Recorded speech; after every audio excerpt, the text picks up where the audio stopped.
আসসালামু আলাইকুম গাইজ, আশা করি আপনারা অনেক ভালো আছেন। আজকে অনেক দিন পরে জমিতে যাচ্ছি। আমাদের পাট কাটা শেষ, এখন ধান লাগানো হবে এবং চারা ছাড়েছি এবং সেটা দেখতে যাচ্ছি। চলেন আপনাদের পাশে থাকেন এবং দেখাবো। আমাদের জমিতে জঙ্গলের মাঝখান দিয়ে যাচ্ছি, যেটা ভালো রাস্তা। ওই পাশে দেখতে পাবেন না, জঙ্গলে দেখতে পাবেন না। এই পাশ দিয়ে গেলে, জঙ্গলের ভিতর দিয়ে গেলে শর্টকাটে আমাদের জমিতে যাওয়া যায়। এ পাশে নতুন পাটে বর করেছে। এই পুরোটাই, এই জমিতে পুরোটাই এলো বাঁশের ছিল, ঝাড় ছিল। শুধু 3টা ঝাড় আছে, তা বাদে সব ঝাড় কেটে ফেলেছে। চলেন আমাদের জমিতে যাই।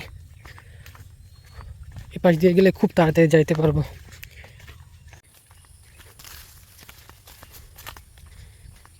কি করছেন?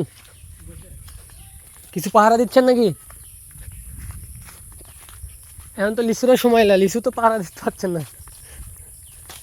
ওই জায়গাতে একটা মানুষ বসে আছে একা একা, নিজের জমিতে একটা সুন্দর করে একটা ভাউর করেছে, ভাউর করে বসে আছে। রে না রে না, জঙ্গল জঙ্গল জঙ্গল, হাজার জঙ্গল পাড়ি দিয়ে আমাদের জমিতে যাইতে হবে। তেরে না রে না,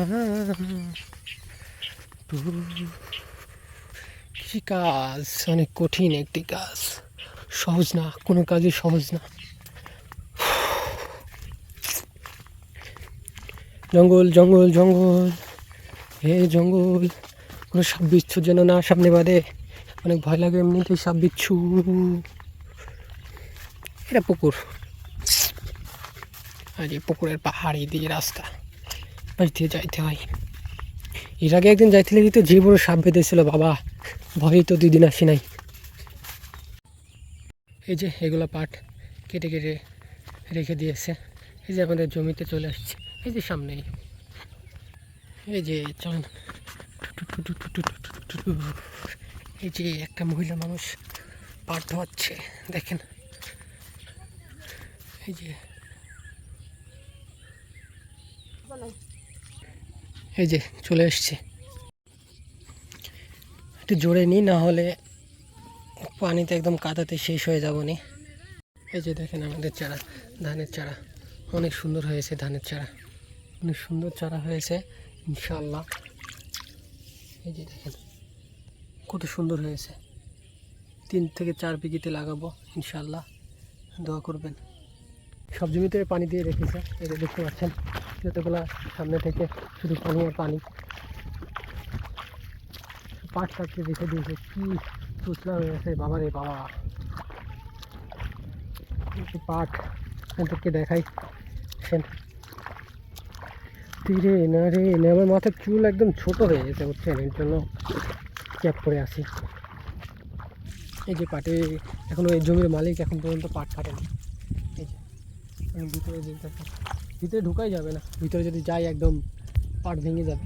পাটগুলা চিকন চিকন হয়েছে, মনে হয় গমের ভিড় পাট। মানে পিছিয়ে যতগুলো দেখতে পাচ্ছেন এগুলো এখন পর্যন্ত কাটা হয়নি। এগুলো যদি কাটা হয় তাহলে আপনার পানি দিবে, পানি দেওয়ার পরে চাষ করবে, দিয়ে তারপর চারাও যদি বড় হয়ে যায় ধান লাগানো শুরু করবে। ঠিক আছে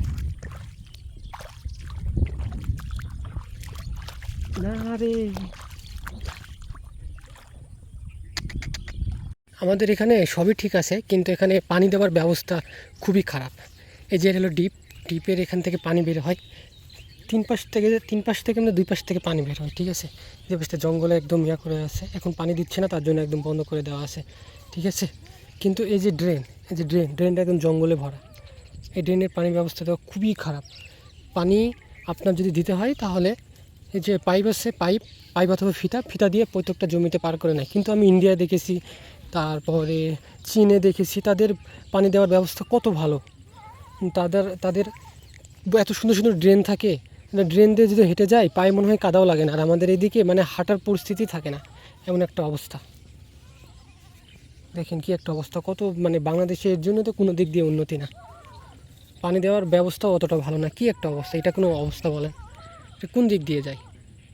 অবস্থা খুবই খারাপ, আমার পছন্দ না। এই জন্য মাঝে মধ্যে মনে হয় টাকা পয়সা হলে বাইরের দেশে চলে যাব, বাংলাদেশে থাকার একদম কোনো ইচ্ছাই নেই। বাংলাদেশে সব কিছু দিক দিয়ে পিছায় আছে। কবে যে মানুষ শুধরাবে? আর আমাদের প্রধানরা তো কোনো কাজেরই না।